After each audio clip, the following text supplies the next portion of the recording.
প্রভাত বন্ধুরা, সোমার ঘর সংসারের আরও একটা নতুন ব্লগে আপনাদেরকে স্বাগত। আজ হলো মঙ্গলবার।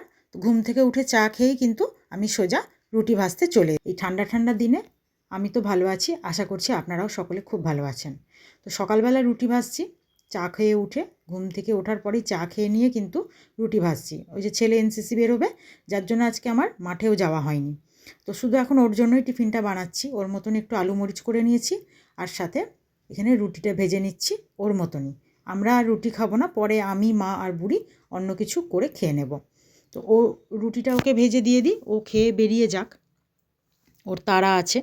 ও আজকে বেশ তাড়াতাড়ি যাবে। ও একদম আজ যেহেতু মঙ্গলবার, ও স্নান পুজো সব কমপ্লিট করে নিয়ে নিচে নেমে চলে এসছে।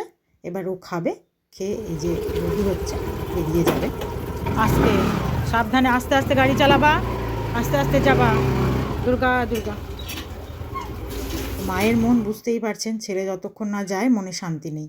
তারপর নিচের কিছু কাজকর্ম সেরে চলে এলাম ওপরে উঠে। আজ মঙ্গলবার, আমিও তাড়াতাড়ি স্নান সেরে নিয়েছি। স্নান করে একটু ছাদে এসে রোদে দাঁড়াতে বেশ ভালোই লাগে।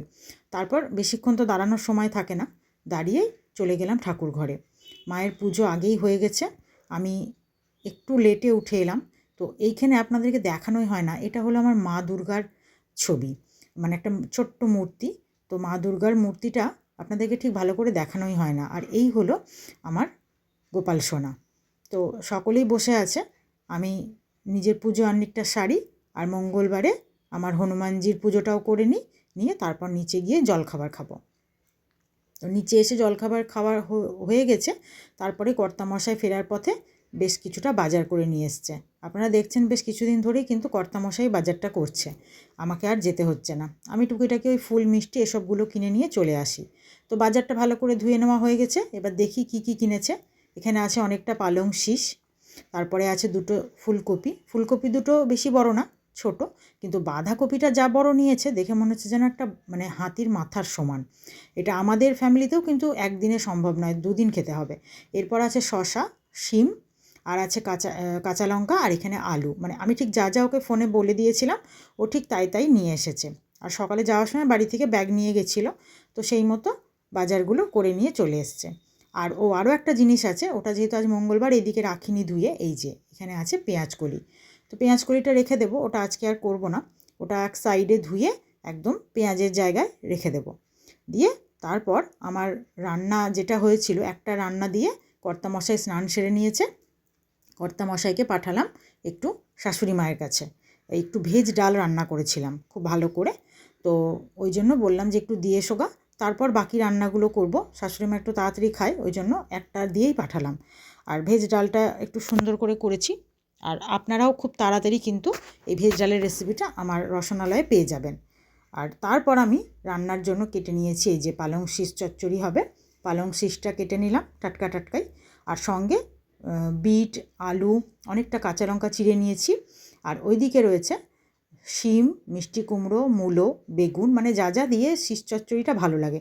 জানেন এই মাঘ মাসে না, আমি আমার মাকে দিদাকে বলতে শুনেছি মাঘ মাসে নাকি মূলো খেতে নেই, কিন্তু আমার এবছর, অন্য বছর আমি মূলো খাই না, এবছর ভুলক্রমে মানে থেকে গেছে মূলো ঘরে। কিছু করার নেই, মাঘ মাস পড়ার আগেই ছিল, তো ওই জন্য আর আজকে খেলেই ওটা শেষ। তো খাওয়া হয়েই গেল, মাঘ মাসেই মূলো খাওয়া হয়ে গেল। তো কথা রান্না করতে করতে দেখুন ছেলেও ফিরে চলে এসছে। ও এলো, আজ একটু তাড়াতাড়ি এসেছিল। আজ এত তাড়াতাড়ি হয়ে গেল। খেলাম না। ভালো করেছো, মঙ্গলবার বাড়িতেই খাবে। ওখানে নিরামিষই খাওয়াচ্ছিল, কিন্তু আজকে খাবারটা দেখে ঠিক পুষালো না। মানে ভাজাভুজি বেশি কিছু নাই।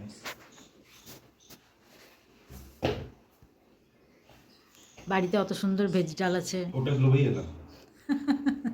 যাই হোক, রান্না কমপ্লিট করে চলে এলাম ওপরে। কী কী রান্না করেছি সবটাই দেখাবো আপনাদেরকে। মঙ্গলবার নিরামিষ রান্না, এমন কিছু আহামরি সেরকম কিছু করিনি।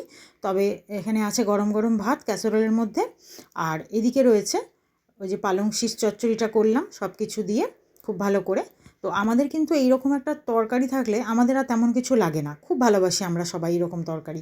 আর তার সঙ্গে তো ওই যে বললাম খুব ভালো করে ভেজ ডালটা করে রেখেছি সব কিছু দিয়ে, ফুলকপি, আলু, বিনস, গাজর, ক্যাপসিকাম, তারপরে কাজু, কিশমিশ, কড়াইশুঁটি, সব কিছু দিয়ে মুগের এই ভেজ ডালটা করেছি।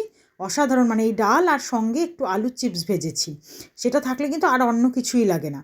তো ছেলে তো ওই ডাল আর আলুর চিপস ভাজা দিয়েই খেয়ে নেবে। এখানে আছে শসা, লেবু আর কাঁচা লঙ্কা, আর এই যে আলুর চিপস ভাজা, মানে আলু ভাজলেও ভালো লাগে এর সঙ্গে, মুচমুচে আলু ভাজা। তো আলু ভাজাটা যেহেতু সময় ছিল না, চিপস ছিল ওভারে, একটু তাই ভেজে দিলাম। তো খাওয়া দাওয়ার পর ছেলে টিউশন চলে গেছিলো, আর এই যে সন্ধেবেলায় ফিরে এসছে, দেখুন আসার সময় আলুর চিপস কিনে নিয়ে এসছে। আমাকে এসে বললো, না এটা আলুর চিপস না, এটা কচুর চিপস। আমি বারবার নিষেধ করেছি ওকে তেলে ভাজাগুলো খেতে, আর ও সেই ঘুরে ঘুরে ওইগুলোকেই খাবে। যাই হোক, চা করে নিয়ে ওপরে চলে এলাম। এসে টিভি দেখতে দেখতে চাটা খেয়ে নেব, নিয়ে আমি আর অনি একটু রেডি হয়ে নেব, নিয়ে বেরোবো, একটু ও বাড়ি যাবো। শাশুড়ি মায়ের কাছে অনেক দিন যাওয়া হয়নি, তো যাই একটু ঘুরে আসি। আর অনি সবে টিউশন থেকে ঢুকেছে, এখন চট করে পড়তে বসতে চাইবে না, তাই ভাবলাম একটু ঘুরে আসি গা। তো এই যে রেডি হয়ে বেরোচ্ছি মা ছেলেতে। আর ওইখানে দেখুন আমাদের ওই ছানাপোনাগুলো কিন্তু ওই জায়গাটা মোটে ছাড়ে না। তো মা ওকে টুপি দেবো দেবো করতেই থেকে গেল, ও কিন্তু না নিয়েই চলে গেল। তো আমিও যাই, দিয়ে এবার যাব শাশুড়ি মায়ের কাছে, তারপর একটু বসে গল্প করে ফিরবো। আর রাতের রান্নাটা বেশিরভাগ মাই করে, রুটি করার থাকে, তো রুটিটা মা করে নেবে। আর একটু বেগুন পোড়া করতে বলেছি আজকে মাকে, তো বেগুন পোড়া করবে। গত মাসে তো পৌষ মাস থাকায় রাতে সারা রাত বেগুন পোড়াটা করা যেত না, আর বেগুন পোড়াটা আমরা বেশিরভাগই রুটিতে খেতেই পছন্দ করি। তো রাতে রুটিতে গরম গরম বেগুন পোড়া কিন্তু বেশ ভালো লাগে। তো এখন যেহেতু মাঘ মাস পড়ে গেছে আর অসুবিধে নেই, তাই বেগুন পোড়াটা করতে বললাম মাকে। রুটি আর বেগুন পোড়া হবে। আর কথা বলতে বলতে দেখুন চলেও এসেছি ও বাড়িতে, এই যে গাড়িটা রেখে এবার ঢুকছি।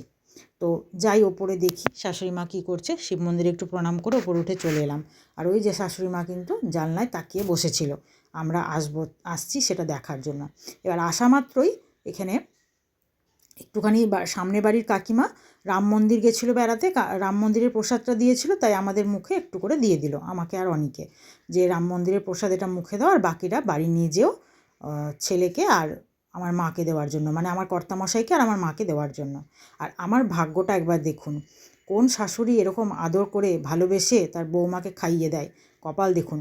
মানে বাড়িতে যেহেতু শাশুড়ি মা একটু নিজে হাতে বাঁধাকপি রান্না করেছিল, তো আসা মাত্রই ছেলেকে বললো একটু বাঁধাকপি দিয়ে মুড়ি মেখে দিই খা, দিয়ে আমাকেও এক গাছ খাইয়ে দিল।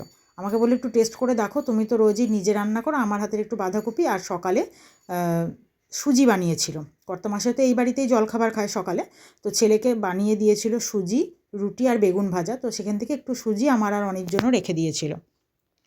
তো বাড়িতে একটু বসে বাড়ি চলে এলাম। এই যে বাড়ি এসে ঢুকে দেখলাম মা রুটি ভাজছে, মা তখন রুটি ভাজা চলছে, বেগুন পোড়াটা তার আগেই হয়ে গেছে। তো আজকের ব্লগটা আর বেশি বড় করব না, এখানেই শেষ করছি। আপনাদের কিন্তু আমার ব্লগগুলো ভালো লাগলে আপনারা কিন্তু অবশ্যই জানাবেন। আজকে এই পর্যন্তই, ধন্যবাদ।